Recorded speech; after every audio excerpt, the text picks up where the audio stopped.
भगवान के दो प्रकार के अवतार होते हैं, कलावतार और अंशावतार।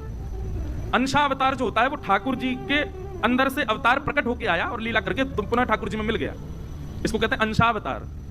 पर कलावतार जो है उसमें ठाकुर जी से कोई विलग होके नहीं आता, स्वयं ठाकुर जी आते हैं, स्वयं परब्रह्म आते हैं, और वही परब्रह्म ही श्री कृष्ण बनकर के आए।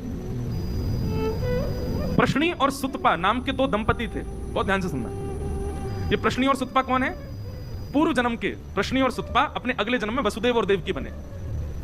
इन्होंने 3 युगों तक तपस्या की। पहले ये ब्रह्मा जी के यहां काम करते थे दोनों, तब इन्होंने ब्रह्मा जी से प्रार्थना की कि हमारे यहां भगवान पुत्र रूप में प्रकट हुए, ऐसी कृपा हो। ब्रह्मा जी ने कहा तप करो, तब इन्होंने सतयुग में भी तप किया, त्रेता में भी तप किया, और पूर्व में तो मांगा ही था। द्वापर में यही दोनों ही प्रश्नी और सुतपा ही वसुदेव और देवकी के रूप में प्रकट हुए। 3 युगों से इन्होंने मांगा था कि ठाकुर जी हमारे यहां पुत्र बन के आए।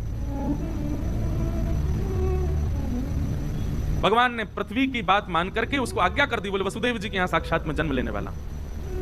यहां सूरसेन एक मंडल था मथुरा में, उस सूरसेन मंडल के राजा थे सूरसेन, नाम ही सूरसेन। उनके पुत्र का नाम था वसुदेव, और उग्रसेन के पुत्र, मथुरा के राजा उग्रसेन के पुत्र का नाम था कंस, और कंस के चाचा थे देवक, देवक की बेटी थी देवकी।